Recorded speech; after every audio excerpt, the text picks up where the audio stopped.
Pour le moment, impossible de savoir qui arrivera en tête dimanche soir. À 48 heures du scrutin, les courbes de Nicolas Sarkozy et François Hollande se croisent et se recroisent, mais les instituts de sondage ne parviennent pas à les départager. Pour le président sortant, l'enjeu est de taille. Aucun de ses prédécesseurs, candidats à un second mandat, n'a été devancé au premier tour. Il essaie donc de rassembler en appelant les indécis. De son côté, le candidat socialiste ne crie pas encore victoire. Ses électeurs sont toujours tentés par l'offre pléthorique de candidats à gauche. Le PS appelle donc à voter utile. Autre incertitude à J-2, le nom du troisième homme, qui pourrait être une femme. Après une embellie sans interruption, les intentions de vote pour Jean-Luc Mélenchon se sont cristallisées autour de 14%. Marine Le Pen, elle, monte encore un peu pour atteindre les 16 ou 17%.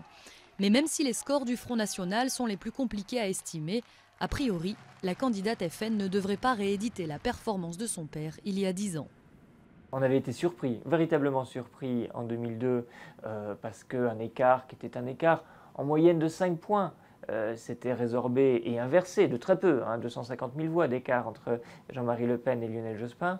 Là, l'écart est de 10 points. Il est de 10 points.